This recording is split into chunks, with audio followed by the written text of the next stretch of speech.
সপ্তাহে একদিন না এখানে বই পাঠের আসর হয়। সেটা আমার কাছে খুব ভালো লাগতো যে তাদের সাথে আমি গল্প করতাম, এরকম ছবি আমার তোলা আছে। পেন্টিং হতো, ছবি আঁকতো। আচ্ছা, বড় পেইন্টার যারা ছবি আঁকে তাদেরকে আমি দেখতাম যে ওই যে কি বলে না, ইজেল মার্কস এগুলি নিয়ে তারা হাজির, তারা ছবি আঁকতেছে।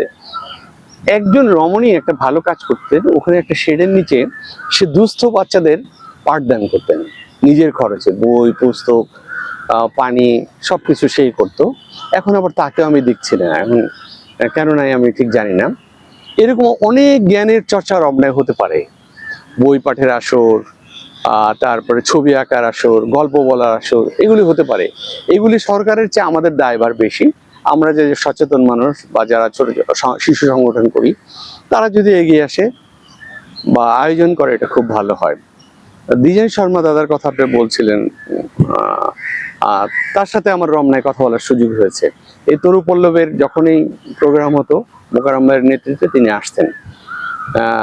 তারপরে এনামুল হক ভাই পাখি নিয়ে কাজ করেন, তিনি এক সময় আসতেন। এরকম বড় বড় মনীষীরা যারা উদ্ভিদবিদ বা গাছ প্রেমিক, বৃক্ষ প্রেমিক, তারা রমনায় আসতেন। তাদেরকে যারা পৃথিবী থেকে চলে গেছে, ওটা এখন আমার আফসোস যে তাদের সাথে আমি কেন কথা বলি নাই। তো এখন যারা আসে, আমি তাদেরকে নিয়ে কাজ করার চিন্তা করেছি যে তারা কেন রমনায় আসে, রমনায় আরো কাদের আসা উচিত, মানুষ আরো কিভাবে গাছ চিনতে পারে। আমি উদ্যোগ নিলে হবে না, আবার আমার ক্যাম্পেইন করতে হয়। আমরা ফেসবুকে বলি না, শেয়ার দিয়ে দে, মানুষ আরো বেশি জানবে।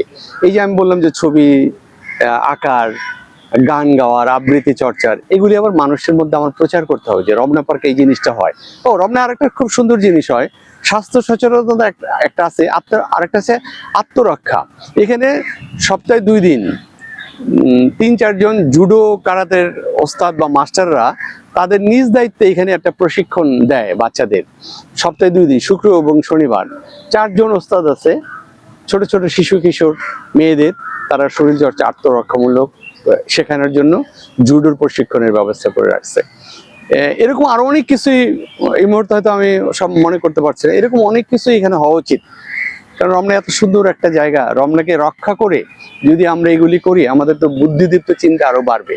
অথবা আমাদের পরিবারের সবার এই ব্যাপারে এগিয়ে আসা উচিত, এবং শিশু কিশোর নিয়ে যারা কাজ করে, সংগঠন করে, তারা যদি এদিকে দৃষ্টি দেয়, তাদেরও কাজ করার একটা বড় প্ল্যাটফর্ম রমনা পার্ক।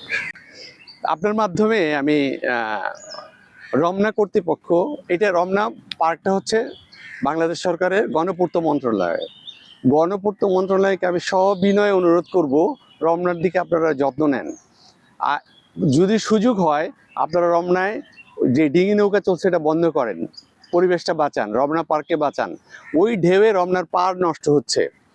অথবা আমি মনে করি যে রমনা পার্কে বাঁচানোর প্রথম দায়িত্ব যারা ভ্রমণ করে তারা, কিন্তু তারা তো অথরিটি না। আমি ইচ্ছা করলে সবকিছু করতে পারবো না। আমি শুরুতে বলেছি যে এই পরিবেশ নিয়ে আমি অনেক কথা বলেছি, সরকারের অনেক মানুষের সাথে কথা বলেছে, কিন্তু তারা কর্ণপাত করেনি।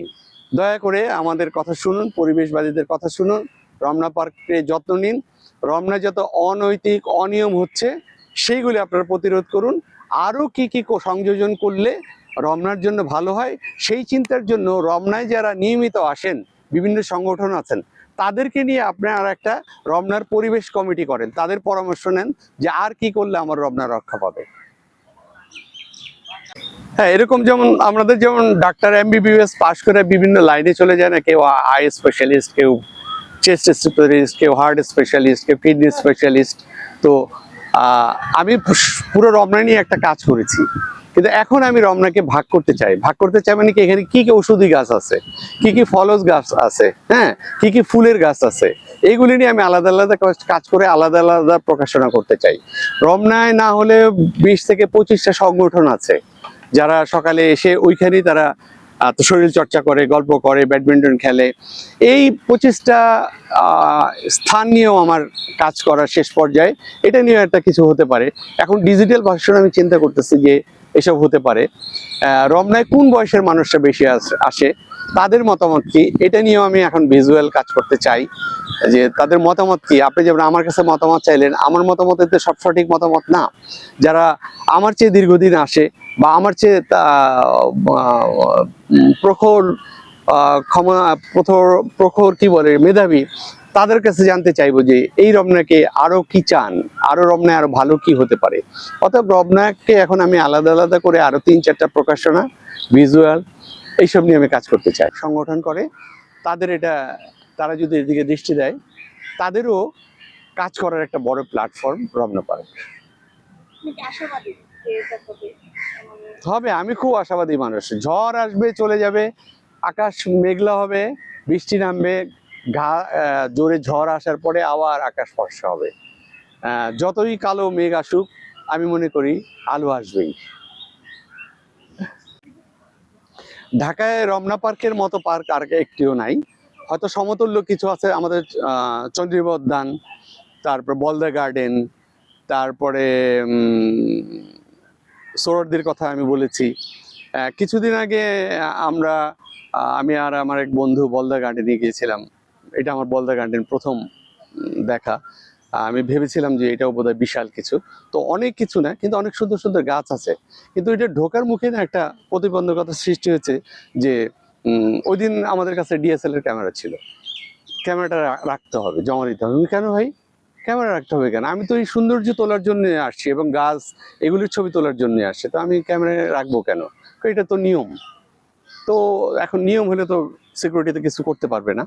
তো আমি বললাম যে আমি তো পকেটে মোবাইল, এটা নিয়ে যেতে পারবেন। তাই আমি এইটার মধ্যে তো ভিডিও আছে, ক্যামেরা আছে। সেইটা তো সরকার ভাবে না, অথবা আমারও ভাবনার বিষয় না। আপনি রমনা পার্কে পার্কে ঢুকলে মোবাইল নিয়ে ঢুকতে পারবেন, কিন্তু ডিএসএলআর ভিডিও এইসব নিয়ে প্রবেশ করতে পারবেন না। এইটা একটা ভালো কালচার না। ভ্রমণ পিপাসীরা তো ভ্রমণের দৃশ্য তুলে রাখবে, দৃশ্য ধারণ করবে। অতএব এইগুলি আটকানো যাবে না যে ক্যামেরা নিয়ে যাওয়া যাবে না। আর যেইগুলি পার্কগুলির কথা বললাম, তার মধ্যে মনে করেন যে গুলশানের শাহাবুদ্দিন পার্ক, ছোট্ট একটা পার্ক, কিন্তু অনেক সুন্দর। অনেক সুন্দর এই জন্য ওইখানে গ্যালারির মতো করা আছে, একটা মানুষ যদি আবৃত্তি করে, কেউ গান গায়, সব পরিবেশ করা আছে। আমার মনে হয় রমনায় ওরকম পরিবেশ সৃষ্টি করতে পারে।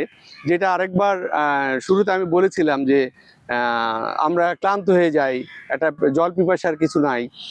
ওইখানে নর্থ অ্যান্ড কফির মতো আছে। যে অ্যাফোর্ড করতে পারবে সে একটা কফি খাবে 250-300 টাকা দিয়ে, একটা কুকিজ খাবে।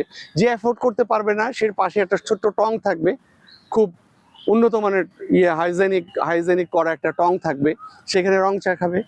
অতএব আমার মনে হয় যে বিভিন্ন পার্কে সরকারের দায়িত্বে রেখে এরকম ছোট্ট ছোট্ট টি স্টল বা জলপানের ব্যবস্থা করা উচিত, এবং সব পার্কগুলোরই যত্ন নেওয়া উচিত। আপনি দেখেন যে লালবাগ কেল্লা অসাধারণ একটা জায়গা, মানে বিদেশিরা আসলে মুগ্ধ হয়ে যায়। মানে আমাদের দেশের চেয়ে ওইটারই মানুষ বেশি প্রশংসা করতে চায়, অনেক পর্যটকরা, বিদেশিরা। তো আমার মনে হয় রমনা লালবাগ কেল্লার মতো প্রত্যেকটা পার্কের যত্ন নেওয়া উচিত আমি মনে করি।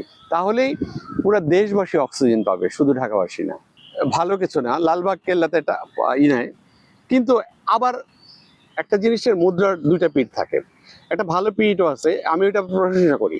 এই যে টিকিটের জন্য 10 টাকা হোক 20 টাকা হোক, টিকিটের জন্য উটকো ভবঘুরেরা ওইখানে প্রবেশ করে না। তো আমার মনে হয় যে মিনিমাম একদম সহনশীল, মানুষের যাতে চাপ না পড়ে, একটা টিকিটের যদি ব্যবস্থা করা হয়, আমি সেটার পক্ষে। তাহলে রমনা অনেক কিছুর অত্যাচার থেকে রমনা বেঁচে যাবে, এবং সেই ফান্ড দিয়ে পার্কের উন্নয়নের কাজও করা যাবে। প্রথমে বলেছিলাম যে টিকিট করা উচিত না, এটাও ঠিক কথা, কিন্তু তার চেয়ে বড় সঠিক প্রত্যেকটা পার্কেই দর্শনার্থীদের জন্য মিনিমাম মূল্যের একটা টোকেন মূল্য হলেও টিকিট থাকা উচিত। সেটাতে সবার উপকার হবে, সরকারের উপকার হবে।